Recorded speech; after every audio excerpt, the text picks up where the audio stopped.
नमस्ते विद्यार्थी मित्रों, ज्ञानपथ शैक्षणिक संकुल में आपनु हार्दिक स्वागत है। विषय हिंदी धोरण 6 पाठ 1 दयालु शिकारी। दयालु शिकारी छे एनो साहित्य प्रकार चित्रपाठ छे। चित्रपाठ एटले चित्र उपरथी आपणे वार्ता बनावानी छे। सबसे पहले हम इसका परिचय जान लेते हैं। इस चित्रपाठ में हिरण का शिकार करने के लिए शिकारी जंगल में गया कि आ चित्रपाठ में हरणीनो शिकार करवा माटे शिकारी जंगल में जाय छे। हिरनी ने एक छोटे शावक को जन्म दिया है। शावक एटले बच्चा ने कि हिरણીએ एक नाना बच्चा ने जन्म आप्यो छे। उसी समय वह शिकारी की गोली का निशान बन जाती है। ते समये ज ते शिकारीनी गोलीनु निशान बनी जाए छे। शिकारी हिरनी के पास आता है। शिकारी हरणीनी पासे आवे छे। देखता है कि गोली टांग में लगी थी। जोवे छे कि गोली पगमा वागी हती। वह पछताता है। तेने पछतावो थाय छे। वह हिरनी और उसके बच्चे को डॉक्टर के पास ले जाता है। बाद में जंगल में उसी जगह छोड़ आता है। ते हिरणी अने तेना बच्चा ने डॉक्टर पासे लई जाय छे अने पछी ते जंगल में तेने ते जग्याए मूकी दे छे। इस चित्रपाठ में पशुओं के प्रति मानव का कैसा व्यवहार होना चाहिए और संसार में सभी को जीने का अधिकार है, यह बात बताई गई है कि आ चित्रपाठ में पशुओनी तरफ माणसोनो व्यवहार केवो होवो जोईए अने संसार में बधाने जीववानो अधिकार छे, आ बात अहीं रजू करवामां आवेली छे। सौ प्रथम पहलू चित्र, बीजू, त्रीजू एवी रीते 9 चित्र आपेला छे। तो आ चित्रना आधारे आपणे कहानी शुरुआत करवानी छे। तो सबसे पहले कहानी की शुरुआत करते हुए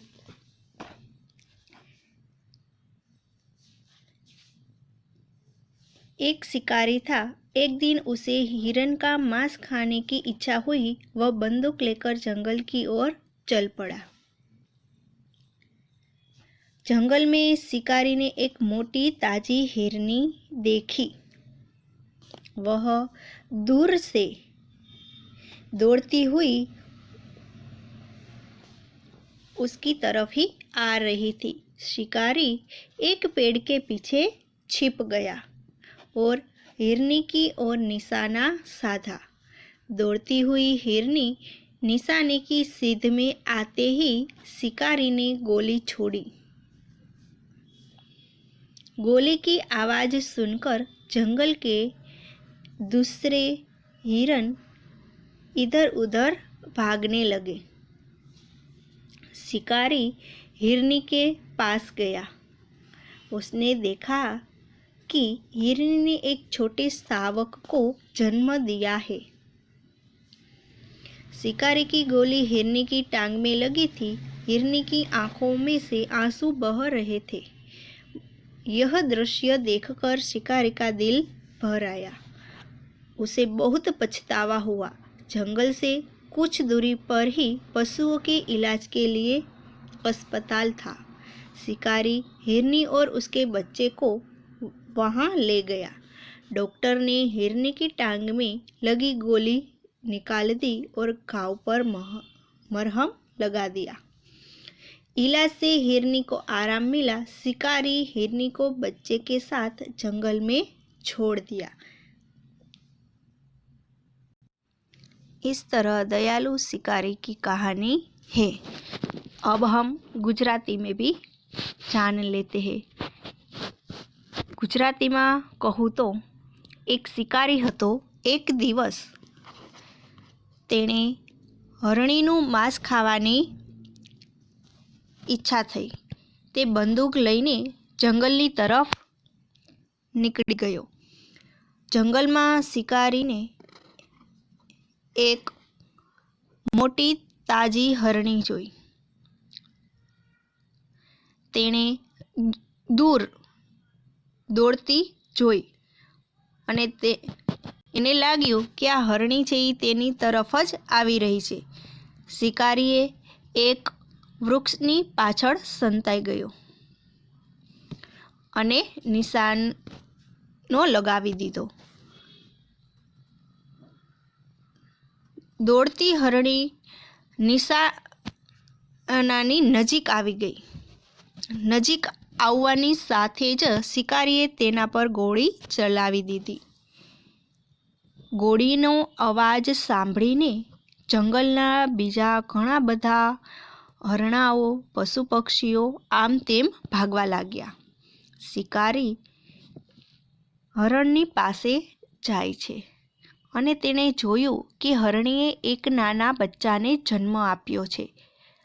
શિકારીની ગોળી હરણીના પગ પર લાગી હતી અને તેની આંખમાંથી આંસુ વહી રહ્યા હતા. આ દ્રશ્ય જોઈને શિકારીને ખૂબ દયા આવી અને તેને ખૂબ પસ્તાવો થયો. તે જંગલની થોડેક જ દૂર એક પશુઓનું દવાખાનું છે. ત્યાં શિકારી હરણી અને તેના બચ્ચાને લઈ જાય છે. ડૉક્ટર તે હરણીને પગ પર લાગેલી ગોળી કાઢીને એના ઉપર પાટાપિંડી સારવાર કરે છે, દવા લગાવે છે અને આવી રીતે સારવાર મળવાથી હરણીને ખૂબ જ આરામ મળે છે. અને આ શિકારી છે એ હરણી અને એના બચ્ચાને એ જ જગ્યા પર છોડી દે છે જ્યાં તેને ગોળી વાગી હતી. તો અહીં આ વાર્તા પૂરી થાય છે અને અહીં એ જ વાત રજૂ કરવામાં આવેલી છે કે દરેક વ્યક્તિને, પશુ પક્ષી હોય કે કોઈ પણ વ્યક્તિ હોય, એને આ ધરતી પર જીવવાનો સમાન અધિકાર છે. એ અહીં જોવા મળે છે. हम सभी जानते हैं कि शिकारी प्राणियों के प्रति क्रूर होते हैं. क्रूरता के कारण ही वे पशुओं का शिकार करते हैं. इस चित्रपाठ में एक शिकारी जंगल में एक हिरनी पर गोली चलाता है, परंतु बाद में उसका हृदय परिवर्तन होता है. इस कहानी द्वारा बताया गया है कि पशुओं को भी इस धरती पर जीने का पूरा अधिकार है. मनुष्य को पशुओं के प्रति सद्भावना रखनी चाहिए. यह बात અહીં बखूबी दर्शाई गई है. अब हम अभ्यास की ओर आगे बढ़ते हैं. प्रश्न नंबर 1. चित्र का अवलोकन करके प्रश्न के उत्तर दीजिए. पहला प्रश्न है, इस चित्र पाठ में किस पशु की बात है? तो इस चित्र पाठ में एक हिरनी की बात है. प्रश्न नंबर 2. आपने किन किन पशुओं को देखा है? तो आप लिख सकते हैं जैसे गाय, बैल, भैंस, बकरी, घोड़ा, हाथी, कुत्ता, बंदर, बिल्ली, ऊंट और गधा. प्रश्न नंबर 3. जंगल में कौन कौन से जानवर देखने को मिलते हैं? जंगल में शेर, बाघ, हाथी, हिरण, भालू, लोमड़ी, सियार, खरगोश, बंदर आदि जानवर देखने को मिलते हैं. प्रश्न नंबर 4. चित्रपाठ के आधार पर शब्दों की सूची बनाइए. उदाहरण: शिकारी, दयालु, हिरनी, जंगल, बंदूक, निशाना, गोली, टांग, शावक, आंसू, पशु और अस्पताल. प्रश्न नंबर 5. चित्र पाठ के आधार पर चुने गए शब्दों को लेकर वाक्य बनाइए। जैसे उदाहरण है, एक दयालु शिकारी था। ऐसे ही हिरनी, तो जंगल में हिरनी दौड़ रही है। बंदूक, शिकारी के पास बंदूक थी। टांग, बंदर की टांगे लंबी होती है। शावक, शावक अपनी माँ के पास बैठा था। आंसू, माँ की आंखों में आंसू थे। अस्पताल, यह शहर का नया अस्पताल है। प्रश्न नंबर 2, चित्रों के आधार पर निम्नलिखित जैसे प्रश्न पूछकर दयालु शिकारी कहानी बनाइए। उदाहरण, पहले चित्र में हिरनी क्या कर रही है? तो पहले चित्र में हिरनी दौड़ रही है। हिरनी जंगल में क्या क्या खाती होगी? तो हिरनी जंगल में घास और पेड़ पौधे के पत्ते खाती होगी। हिरनी देखने में कैसी है? हिरनी देखने में मोटी ताजी है। शिकारी हिरनी का शिकार क्यों करना चाहता था? शिकारी मांस के लिए हिरनी का शिकार करना चाहता था। गोली मारने के बाद शिकारी ने क्या किया? गोली मारने के बाद शिकारी हिरनी के समीप गया। हिरनी के समीप जाकर शिकारी ने क्या देखा? हिरनी के समीप जाकर शिकारी ने देखा कि उसकी टांग में गोली लगी है और उसने एक शावक को जन्म दिया है। शिकारी हिरनी को कहाँ ले गया? क्यों? शिकारी हिरनी को पशुओं के अस्पताल में ले गया क्योंकि वह उसका इलाज कराना चाहता था। शिकारी ने हिरनी के साथ कैसा व्यवहार किया? क्यों? शिकारी ने हिरनी के साथ दयापूर्ण व्यवहार किया क्योंकि उसकी दशा देखकर शिकारी को बहुत दुख हुआ था। ત્યાર પછીનો वर्ण के आधार पर अधिक से अधिक शब्द बनाइए। उदाहरण, ख, ख वर्ण आपेलो छे एना परथी खरगोश, खत्म, खाली, खाना। ऐसे ही ट, टकसाल, टका, टखना, टमटम आदि। ड, डकार, डकैती, डग, डगमग।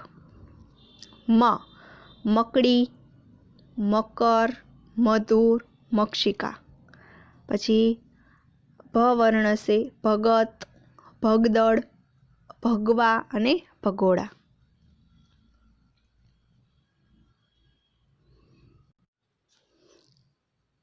स्वाध्याय प्रश्न नंबर 1, शिकारी हिरनी के पास क्यों गया? अपने विचार लिखिए। शिकारी ने हिरनी पर गोली चलाई थी। वह यह जानना चाहता था कि उसकी गोली हिरनी को कहाँ लगी और अब वह किस दशा में है। यह जानने के लिए ही वह हिरनी के पास गया। प्रश्न नंबर 2, नीचे 2 प्रसिद्ध कहानियों के चित्र दिए गए हैं, उसके नाम लिखकर कहानी लिखिए। 2 कहानी है, दोनों कहानी से आप परिचित हैं, तो ये दोनों कहानी आपको अपनी बुक में लिखना है। दोनों कहानियों के शीर्षक मैं बता देती हूँ। पहला है बातूनी कछुआ। तो इसमें क्या आता है? तो बहुत बोलना बुरी आदत है, इसके कारण बड़ा संकट खड़ा हो सकता है, यहाँ तक कि जान भी जा सकती है। यह कहानी हमें बातूनी न बनने की सीख देती है। और दूसरी कहानी है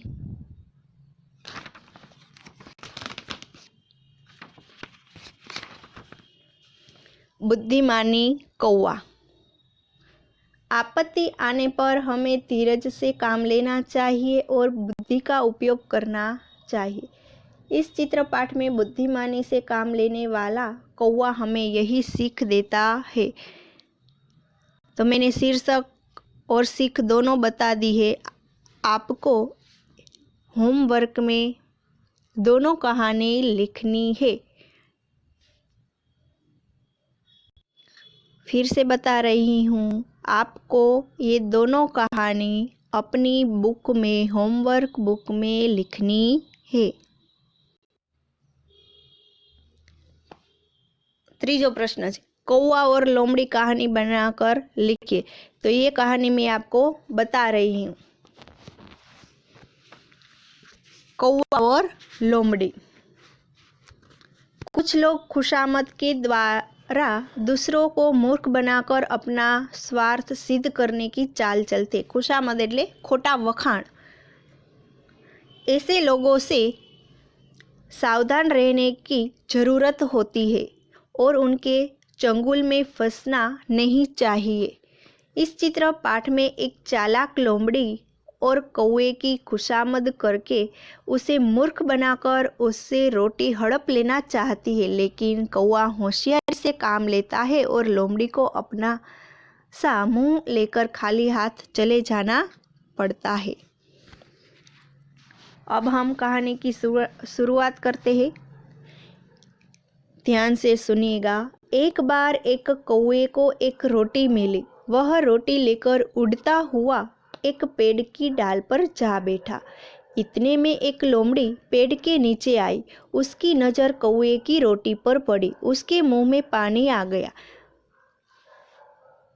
उसने सोचा, कौवे को मूर्ख बनाकर मैं उससे रोटी ले लूं। लोमड़ी ने कौवे से कहा, कौवा भैया, कोई गाना सुनाइए ना। आपका गाना मुझे बहुत मीठा लगता है। कौवा लोमड़ी की चालाकी समझ गया। उसे लगा कि लोमड़ी रोटी पाने के लिए यह नाटक कर रही है। कौवे ने अपनी चोंच की रोटी अपने पंजे से पकड़ ली और वह जोर जोर से काऊ काऊ करने लगा। यह देखकर लोमड़ी आश्चर्यचकित रह गई। अरे, यह कौवा तो समझदार लगता है, ऐसा वह मन ही मन बोली और चलती बनी। फिर कौवे ने मज़े से रोटी खा ली। सचमुच अपनी झूठी बड़ाई सुनकर हमें गुमराह नहीं होना चाहिए। तो आपको पता चल गया होगा कि इस कहानी की सीख हमें यही बताती है कि झूठी बड़ाई सुनकर हमें गुमराह नहीं होना चाहिए। એટલે કે ખોટા વખાણ સાંભળીને આપણે એની વાતમાં આવી જવું જોઈએ નહીં। હવે આ વાર્તા હું તમને ગુજરાતીમાં કહું છું, ધ્યાનથી સાંભળજો। કાગડો અને શિયાળ। એકવાર કાગડો રોટલી લઈને એક ડાળ પર બેસી જાય છે। ત્યારે એક શિયાળની નજર આ કાગડા પર પડી જાય છે અને એને ખાવાની ઈચ્છાથી તે કાગડાને કહે છે કે આ કાગડાને હું મૂર્ખ બનાવીને તેની પાસેથી હું એ રોટલી છે એ લઈ લઉં। એટલે એ કાગડા પાસે જઈને કહે છે કે કાગડા ભાઈ, તમે મને ગીત સંભળાવો ને। મને તમારું ગીત ખૂબ જ મીઠું લાગે છે, મને ખૂબ જ ગમે છે। કાગડાની શિયાળની આ ચાલાકી કાગડો સમજી જાય છે। એ તરત જ મોઢામાંથી રોટલી લઈને તે પોતાના પગમાં રાખી દે છે અને પોતે કાઉ કાઉ કરવા લાગે છે। આ જોઈને શિયાળ છે આશ્ચર્યચકિત થઈ જાય છે અને મનમાં ને મનમાં વિચારે છે કે આ કાગડો તો ખૂબ જ સમજદાર છે। આમ કહીને તે ત્યાંથી નીકળી જાય છે અને પછી કાગડો છે ખૂબ જ આનંદથી આ રોટલી ખાઈ છે અને ખરેખર કોઈના ખોટા વખાણથી આપણે તેની વાતમાં ફસાઈ જવું જોઈએ નહીં। આ વાર્તા ઉપરથી આપણને આ શીખ મળે છે। प्रश्न नंबर 4। प्रश्न 2 और 3 में आपको कौन सी कहानी अच्छी लगी, क्यों? प्रश्न नंबर 5। दिए गए शब्दों के विरोधी शब्द घेरे में से ढूंढकर वाक्य प्रयोग कीजिए। उदाहरण है दयालु। अरे भगवान।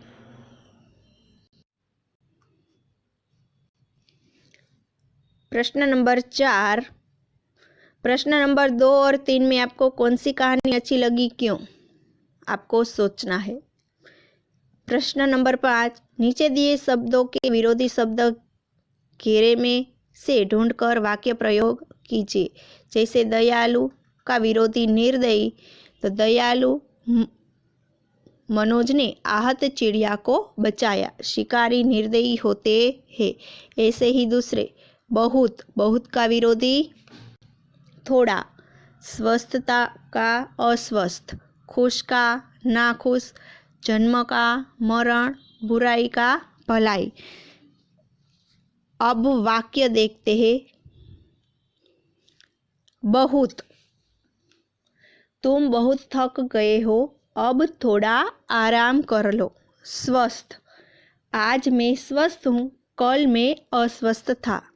खुश, वह हमेशा खुश रहता है, मैंने उसे कभी नाखुश नहीं देखा। जन्म, रोज कई बच्चों का जन्म होता है, रोज कई लोगों का मरण होता है। बुराई, मैंने आपके साथ कभी बुराई नहीं की, मैंने आपके साथ हमेशा भलाई की है। अब आप पढ़ चुके हैं कि किसी व्यक्ति, वस्तु, स्थान या भाव को प्रकट करने वाले शब्द को संज्ञा कहते हैं। कि तमे भणी गया छो कि कोई पण व्यक्ति, वस्तु, स्थान अने भावने जे प्रगट करवामां आवे छे, जे दर्शाववामां आवे छे, कोई पण व्यक्तिनुं नाम के वस्तु अथवा स्थाननुं नाम होय तेने संज्ञा कहेवामां आवे छे। नीचे दिए गए वाक्यों में जो संज्ञा है उन्हें रेखांकित कीजिए। उदाहरण, थोड़ी देर बाद उसे राम और श्याम मिले। तो इस वाक्य में संज्ञा राम और श्याम है, दोनों क्या है? व्यक्तियों के नाम। पूजन की परीक्षा 5 बजे तक चलने वाली थी, तो इसमें संज्ञा कौन सी है? और रेखांकित कीजिएगा साथ में। पूजन। दूसरा,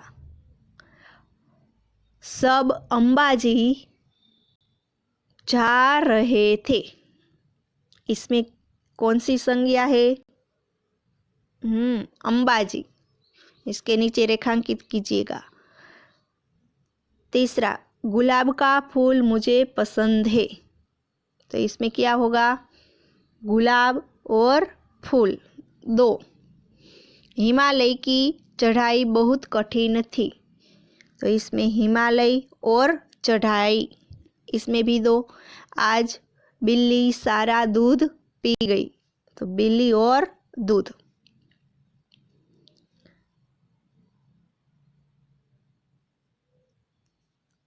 प्रश्न नंबर 7। अंदाज अपना अपना। यदि शिकारी की जगह तुम होते तो क्या करते? चर्चा कीजिए।